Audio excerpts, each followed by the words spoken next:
Hi Libra, welcome back to Blossom Life Tarot. आज हम आपके लिए अक्टूबर 2024 के रीडिंग्स कंक्लूड करने जा रहे हैं। हमारे पास एक की कार्ड है, एक रिलेशनशिप डेक से कार्ड है आपके लिए। 4 कार्ड्स हैं टेबल पर जो हर एक वीक को रिप्रेजेंट करते हैं। उन्हें क्लैरिफाई करते हुए एक एक कंपेनियन कार्ड भी है साथ में। टी लीफ कार्ड से हमने 4 मैसेजेस लिए हैं, हर एक वीक को रिप्रेजेंट करते हैं। यार हर एक वीक के लिए भी नहीं, बट ये की मैसेजेस होंगे आपके लिए फॉर दिस मंथ कि किन चीज़ों पर आपको फोकस करना चाहिए, किन पे आपको फोकस करने की ज़रूरत नहीं है। पहला जो कार्ड है आपके लिए वो है की कार्ड स्टेटस क्यू, यानी कि यहाँ पर प्रेस्टीज स्टेटस उसके बारे में बात हो रही है। और यहाँ पर जो रिलेशनशिप एरिया से जो कार्ड है वो है getting to know each other as you reveal your inner most selves to each other your bond deepens. So this is 2 cards. मैं इसको कोरिलेट तो फिलहाल नहीं करूँगी क्योंकि मैं देखना चाहती हूँ बाकी कार्ड्स को भी। यहाँ स्टेटस की बात हो रही है, यहाँ पर गेटिंग अलॉन्ग टुगेदर की बात हो रही है। मुझे कहीं ऐसा लगता है कि जब तक कि आप दोनों अपने आप एक दूसरे के साथ अपना रियल सेल्फ शेयर नहीं करेंगे तब तक जो है ना आपका जो बॉन्ड है वो डीप नहीं हो पाएगा। दूसरी चीज़ ये कि कहीं ना कहीं अगर आप एक दूसरे के साथ फोकस कर पाते हैं, एक दूसरे के साथ 100% ऑनेस्टी के साथ इन्वॉल्व रहते हैं, वहाँ पर आप दोनों साथ में मिलकर एक कोई बड़ी चीज़ क्रिएट कर सकते हैं। ठीक है, so that's a beautiful card for you, beautiful combination of cards for you. पहले कार्ड की तरफ बढ़ते हैं और पहले वीक की तरफ बढ़ते हैं। पहला जो कार्ड है वो लेकर आता है फाइनेंशियल डाउनफॉल से रिकवरी लेकर आता है। यानी कि ये जो कार्ड है ये इस तरह से आते हैं। ठीक है, अगर आप ट्रेडिशनल 3 ऑफ सोर्ड्स को देखेंगे तो जो 3 ऑफ सोर्ड्स हैं वो हार्ट के अंदर पियर्स होते हुए आपको नजर आते हैं। यानी कि they are actually just in a situation where in सब लोग पेन में है। यानी कि और ये पेन जो है फाइनेंसेस से जुड़ा हुआ है, इमोशनल पेन नहीं है, तो दिल देखकर घबराइएगा नहीं। इमोशन से जुड़ा हुआ पेन नहीं है, फाइनेंसेस से जुड़ा हुआ पेन है। ये जो फेज़ है अक्टूबर आपके लिए रिकवरी फेज़ लेकर आएगा। यानी कि दिल पर पट्टी बांध दी गई है। तो अगर इमोशंस को लेकर आपका दिल दुखा हुआ है तो वो वरी का पॉइंट नहीं है। लेकिन यहाँ पर अगर पैसों की वजह से आपका दिल दुखा हुआ है तो यहाँ पर रिकवरी का जो फेज़ है वो नज़र आता है। यानी कि अब चीज़ें बेटर होना आप एक्सपेक्ट कर सकते हैं in this month. Financial recovery है, it is not emotional recovery. दिल टूटने की बात नहीं हो रही है, यहाँ पर फाइनेंसेस टूटने की बात हो रही है और वो अब रिकवर होते हुए नजर आता है। टी लीफ कार्ड की बात करते हैं। डार्क वुमन डीलिंग और relationship with a woman with dark complexion और हेयर। बिजनेस एरिया में हो सकता है सर्टनली, क्योंकि ये बिजनेस का कार्ड नजर आता है। सोर्ड्स का कार्ड है, पेंटिकल्स का कार्ड है, सर्टनली इमोशंस का कार्ड नहीं है। कोई भी कप कार्ड का प्रेजेंस नहीं है, हाउस ऑफ कप्स यहाँ पर नहीं है, तो हम इसे इमोशन से नहीं जोड़ सकते हैं।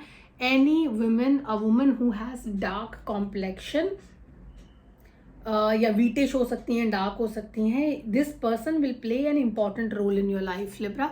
तो आप तैयार रहिएगा इस नेक्स्ट स्टेप के लिए लाइफ में, क्योंकि यहाँ पर ये जो कैरेक्टर है एक इम्पॉर्टेंट रोल प्ले करेंगे आपके प्रोफेशनल ग्रोथ में।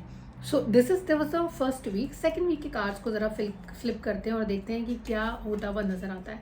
जिम्मेदारियाँ बहुत है कंधों पर, और ये फाइनेंशियल जिम्मेदारियाँ भी हो सकती हैं। कई बार क्या होता है ना कि व्हेन यू टू बर्डनड, आप बहुत थके हुए होते हैं ना, अगर कोई सामने से कोई अच्छी चीज़ भी ऑफर करता है ना, आप क्या बोलते हैं कि नहीं मुझे नहीं चाहिए, या ना I don't want to do it, मेरा मन नहीं है, ऐसा होता है। लेकिन वही मन जो है ना वो आपको जगाना पड़ेगा, क्योंकि मुझे ऐसा लगता है कोई ऐसी अच्छी अपॉर्चुनिटी आपके पास आने वाली है लिब्रा जिसे आप इवैल्यूएट करना चाहिए, उसको ऐसे ही वेस्ट नहीं करना चाहिए। देखिए ना, you are just wasting the water what God has given you. अगर आप ट्रेडिशनल कार्ड को देखेंगे ना, तो ट्रेडिशनल कार्ड के अंदर एक हाथ होता है that looks like a God's hand. I will show you. ये भगवान का हाथ होता है, ऐसा लगता है। यहाँ से एक हाथ आता है, आपको अपॉर्चुनिटी देता है। अब इन्होंने ले तो लिया है, लेकिन उसको पूरी तरह से उसको एक्सप्लोर नहीं कर पा रहे यहाँ कार्ड के अंदर। तो ये जो अपॉर्चुनिटी है इसको ध्यान रखिएगा, ये कभी भी आपके पास आ सकती है, वेस्ट मत करिएगा। टी लीफ कार्ड का कार्ड है रूस्टर। एरोगेंट लोग, बोस्टफुल लोग, झूठी बातें बोलने वाले, अपने ईगो को मसाज करने के लिए बढ़ चढ़ कर बातें करने वाले, बोस्ट करने वाले, ऐसे लोगों से थोड़ी दूरी बना कर रखिएगा। ये लोग आपके किसी काम नहीं आने वाले हैं, और इन लोगों से जितनी दूरी बनाएंगे उतनी आपकी लाइफ बेटर रहेगी। ठीक है, तो कोई अगर बढ़ा चढ़ा कर किसी चीज़ को आपके सामने बताता है, आप जानते हैं कि वो इंसान वैसा है, तो उससे दूरी बना कर रखिए, क्योंकि वहाँ कोई फ़ायदा होता हुआ नज़र नहीं आता है। ट्रबल एक्विजिशंस का कार्ड है थर्ड वीक के अंदर। उसके अलावा 3 ऑफ सोर्ड्स का भी 3 ऑफ वॉन्ड्स का कार्ड है, और उसके साथ सन का कार्ड है। देखिए 2 तरीके से इस चीज़ को समझा जा सकता है। पहला क्योंकि सन का कार्ड है and we all know sun is the most positive card of tarot. समझ लीजिए कि ये एक तरीके से आपकी लाइफ के, कहते हैं ना कि जब कोई प्लैनेट बहुत अच्छा आपको ग्रोथ देना चाहता है, समझ लीजिए कि सन का जो है आपके ऊपर हाथ है। तो अगर आप नंबर 1 के लोगों से डील कर रहे हैं तो वहां से आपको हैप्पीनेस मिल सकती है। आप सन का कार्ड है तो सन से आपको रूल करता है नंबर 1 हाउस को हमारे sun, that's the planet. Sun actually is the owner of the first house of your horoscope. तो बहुत ही बेहतरीन आपके लिए रिजल्ट्स निकल कर आएंगे। अगर आप लीडरशिप पोजीशन में हैं तो आपको बहुत अच्छे रिजल्ट्स निकल कर आएंगे। अगर आप ऐसा कोई चीज़ है जिसमें आपको लीड करने का मौका मिला, वहाँ पर आपको चीज़ें बहुत अच्छी निकलेंगी। अब बच्चों के मामले में, if you have kids who are like number 1 in the ruling number is 1, वहाँ आपको बहुत अच्छे बेनिफिट्स निकल कर आएंगे। आपको 2 तरीके से इन कार्ड को समझाने की कोशिश कर रही हूँ, from a planetary perspective also and from a overall tarot perspective also. Now इसके साथ जो दूसरा कार्ड है वो है 3 ऑफ वांड्स का कार्ड। अगर आप ट्रेडिशनल कार्ड को देखेंगे ना तो यहाँ पर कुछ है नहीं कार्ड्स के अंदर। इट्स लाइक एक इंसान है, वो एक जो है वॉन्ड उसको पकड़ के खड़ा है और वो वेट कर रहा है कि कब उसके मेहनत का फल उसको मिलेगा। अब जो वो मेहनत का फल है ना वो आ रहा है, so this here and he is just trying to make that eagle sit on his hands right ना। उसको ऑफर कर रहे हैं अपना हैंड बैठने के लिए, तो यहाँ पर वो अपॉर्चुनिटी को ग्रैब करना चाहते हैं, ठीक है। लेकिन जब आप ग्रैब कर लेंगे तो ऐसा हो सकता है कि आपके आसपास के लोग आपको बोले कि आपने फ़ायदा उठाया है, आपने मौके का फ़ायदा उठा लिया, या आप डिज़र्व नहीं करते थे लेकिन आपको मिल गया। ऐसी कुछ चीज़ें हो सकती हैं, इसके लिए तैयार रहिएगा। अब इसका एक और पहलू समझते हैं। देखिए, आप लाइफ में अच्छा करें या आप लाइफ में ख़राब करें, दोनों ही सिचुएशन में आपके आसपास के जो लोग होते हैं ना वो आपके बारे में बात करते ही करते हैं। तो उन लोगों का काम है बात करना। लोग क्या बोलते हैं आपके ऊपर, क्या एक्यूजेशंस लगाते हैं, वो आपको उस पर ध्यान नहीं देना है। अपने ऊपर फोकस करिए क्योंकि वक्त बहुत अच्छा है एंड इट डजेंट मैटर कौन आपके बारे में क्या बोल रहा है। अगर आप अच्छा करें और आपके परिवार के लिए आप अच्छा करें और आप कोई गलत चीज़ नहीं कर रहे हैं, okay, so just keep it in your mind. 4th week की तरफ जा रहे हैं और समहाउ मुझे लगता है कि 3rd वीक पर मैं वापस आऊँगी कुछ और कार्ड्स पुल करने के लिए। 4th वीक की अगर बात करें तो 4th वीक बात करता है 3 ऑफ सोर्ड्स की दोबारा से and the magician in the cards, और उसके साथ साथ सनराइज का भी कार्ड है। New creative ideas, new ventures, अ फ्रेश स्टार्ट। देखिए, वैसे मैं रिवर्स कार्ड्स नहीं पढ़ती हूँ, लेकिन समहाउ मैंने जब 3 ऑफ सोर्ड्स का कार्ड यहाँ पर पुल किया, मुझे लगता है कि ये रिवर्स मैसेज देता है क्योंकि इसके साथ मैजिशियन का कार्ड है। और मैजिशियन जो है वो होते हैं अफलातून होते हैं मैजिशियन टैरो के। अफलातून मतलब कि उनको सब कुछ आता है, लाइक वो सब कुछ कर सकते हैं, उनको बहुत सारे स्किल्स होते हैं, मल्टी स्किल्ड पर्सन होते हैं मैजिशियन। और यहाँ पर आपको जो है आपकी स्किल्स की वजह से और आपकी अलग अलग स्किल्स की वजह से आपको कोई नई चीज़, नया कुछ लाइफ के अंदर आप स्टार्ट कर सकते हैं, यानी कि कुछ नया वेंचर स्टार्ट हो सकता है। आप अपनी नई ऑर्गेनाइजेशन स्टार्ट कर सकते हैं, अपने खुद का सेटअप स्टार्ट कर सकते हैं, या आपके करियर में ही आपको कुछ ऐसा लगेगा कि आपको कुछ नया मिल गया है करने के लिए। अब क्योंकि मैंने कहा था कि 3rd जो वीक है आपका, मैं उस पर वापस आऊँगी क्योंकि कार्ड बहुत इंटरेस्टिंग है, बट आपके 4th वीक के कार्ड्स भी उतने ही इंटरेस्टिंग है जितने 3rd वीक के थे। तो हम दोनों ही एरियाज को जो है क्लैरिफाई करेंगे। Let me just pull a few cards. So this is for your 3rd week. I am pulling 2 cards here, I am pulling 2 more cards here for the 4th week of the month. And let's get started. Princess of swords का card है। Creative होती हैं princess of swords, बहुत ज़्यादा creativity को hold करती हैं, plus very sharp टंग।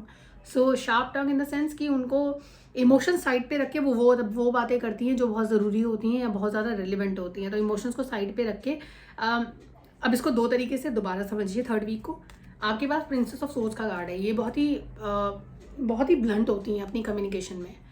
तो जब आपके पास फ्राइंग पैन का कार्ड आया था, मैंने आपसे कहा था कि लोग आपके बारे में बात करेंगे, एक्यूजेशंस लगाएंगे। कई बार क्या होता है कि आप अगर सच बोल देते ना, तब लोग आपको दे पुट यू डाउन कि अरे उसने ऐसा बोला, ऐसा क्यों बोला, लेकिन एक्चुअली आपने जो बोला वो सच बोला। तो मैं दोबारा आपको वही कहूँगी कि लोगों की बातों को मत सुनिएगा, आप जो कर रहे हैं सही कर रहे हैं, उस रास्ते पर चलते रहिए। दूसरा जो कार्ड है वो है 2 ऑफ सोर्ड्स का कार्ड। अगेन सोर्ड्स का कार्ड है। 2 ऑफ सोर्ड्स का जो कार्ड है यहाँ पर, उस पर अगर आप देखेंगे तो पट्टी बंदी है आंखों पर, और वो सोच रहे हैं कि किस तरफ जाए। लेकिन ये ट्रेडिशनल कार्ड नहीं है। अगर आप देखेंगे ट्रेडिशनल कार्ड के अंदर जो सोर्ड ओनर है या जो ओन करते हैं सोर्ड्स को, उनका जो ध्यान है ना वो किसी सोर्ड की तरफ नहीं होता। लेकिन अगर आप इनको देखेंगे, इनका ध्यान आपके राइट की तरफ है। तो एक डिसीजन जो आपने दिमाग में सोचा हुआ है, आपने उसको चूज कर लिया है, अब उसके साथ आगे जाएंगे। अब कहीं पर ये जो डिसीजन मेकिंग है ना, ये बहुत ईजी नहीं होगी क्योंकि ये थोड़ा सा ट्रिकी रास्ता है, मतलब ये आसान रास्ता नहीं है। और जो रास्ते आसान नहीं होते अक्सर वही सही होते हैं, ज़्यादातर ऐसा कहा जाता है।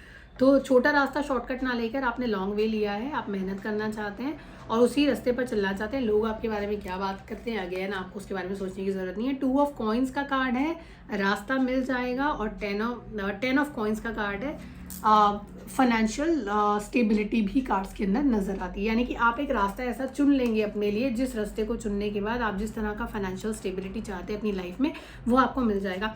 सनराइज का कार्ड है आपका, दोबारा से सनराइज का कार्ड है। तो देखिए सनराइज को द सन के साथ कंबाइन कर देते हैं और देखिए एनर्जीज दोनों ही पॉजिटिव हैं। सनराइज होता हुआ नजर आता है आपकी लाइफ में, यानी कि चीज़ें पॉजिटिव तरीके से बदलती हुई नजर आती हैं। रिलेशनशिप के एरिया में आपको एक और चीज़ देखनी पड़ेगी कि आपको जो है हो सकता है कि आपके पार्टनर के ऊपर या आपके पार्टनर आप पर थोड़ा सा हो सकता है कि उनको लगे कि आपने उनके हिसाब से काम नहीं किया। और मैं बिल्कुल आपके पहले वाले जो कार्ड हैं उन पे वापस आ जाती हूँ। मैंने जब हम बात कर रहे थे स्टेटस क्यू की बात कर रहे थे, तो यहाँ पे बात कर रहे थे कि अगर आप दोनों लोग मिलकर काम करेंगे तो सक्सेस की नई ऊंचाइयाँ छू सकते हैं। तो वहाँ पर आपको ना अपने डिस्प्यूट्स को कंट्रोल में रखना पड़ेगा। लोग आपके बारे में बात करते हैं, उन बातों को सुनकर आपस में मत झगड़िएगा। ये की मैसेज है आपके लिए रीडिंग से। अपना ध्यान रखिए और ये मंथ बहुत इंपॉर्टेंट होने वाला है आपके लिए, स्पेशली 3rd और 4th वीक बहुत इंपॉर्टेंट रहेंगे। मैं ज़रूर सुनना चाहूँगी आपसे आपका मंथ कैसा रहा, कमेंट बॉक्स में आकर कमेंट ज़रूर करिएगा। तब तक के लिए अपना ध्यान रखिए, हम फिर मिलेंगे अगले मंथ विच इज़ नवंबर 2024 आपके अगले मंथ की रीडिंग के साथ। Take care.